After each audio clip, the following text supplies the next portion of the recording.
नमस्कार, मी ॲडव्होकेट राणी सोनवणे.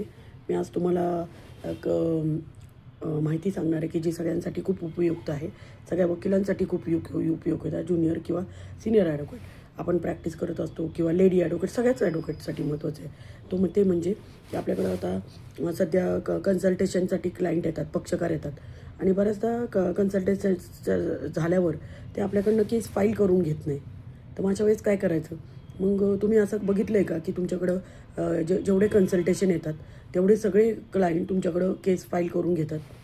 तर असं बऱ्याचदा होत नाही. हे मी पाहिले कितीतरी वकील ज्युनियर्स वगैरे चर्चा करतात की क्लायंट येत आहेत, माहिती घेऊन जातात तर पण परत ते येत नाहीत. तर मग याचं काय बरं कारण असेल?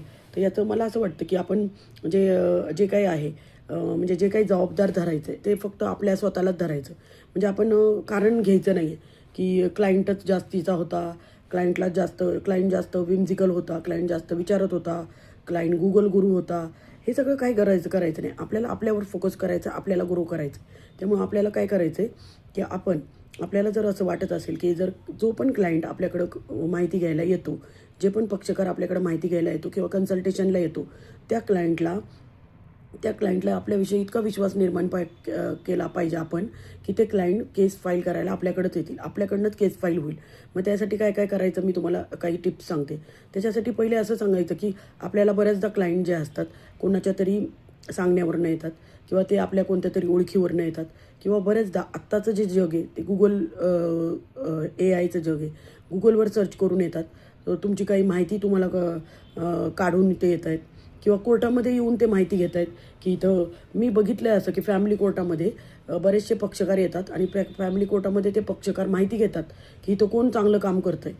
माझ्याकडे एक मॅटर असंच आलं होतं की जे जे पॅसेजमध्ये त्यांनी विचारलं कितीतरी वकिलांना, की ज्युनियर्स वकिलांना किंवा काही लोकांना विचारलं त्यांनी आणि त्यांना विचारलं की आणि त्यांना माझं नाव 2-3 लोकांनी सांगितलं म्हणून ते माझ्याकडे आले आणि त्यांनी मला सांगितलं ते की तुमचं आम्हाला नाव सांगितलं काही लोकांनी, त्यामुळं आम्ही आलो आहे. आम्ही स्वतःहून तुम्हाला सांगतो आहे, आमचं चांगलं काम करून द्या. त्यांचं म्युच्युअल कन्सेंटचं होतं. ती लेडीज आली होती आणि नवऱ्याचं सांगितलं तिने, नवरा तयार वगैरे, मग म्युच्युअल कन्सेंटचं त्यांचं करून दिलं. तर अशा पद्धतीने क्लायंट जे असतात, क्लायंट तुमच्याकडे जेव्हा पण येणार आहेत, जेव्हा क्लायंट तुम्हाला सांगतात की आम्हाला कन्सल्टेशन हवं आहे, तर मग कन्सल्टेशनचं तुम्ही चार्जेस घेऊ शकता. चार्जेस घेतल्यावर किंवा नाही घेतल्यावर कन्सल्टेशनला पण काय करायचं, you have to give full information regarding their case while consulting the client. एखादी पक्षकार तुमच्याकडे जेव्हा येत आहेत तेव्हा तुम्हाला कन्सल्टेशन करताना त्यांना त्या केसविषयी पूर्ण माहिती द्या. Give it extra. If you want more you have to give extra.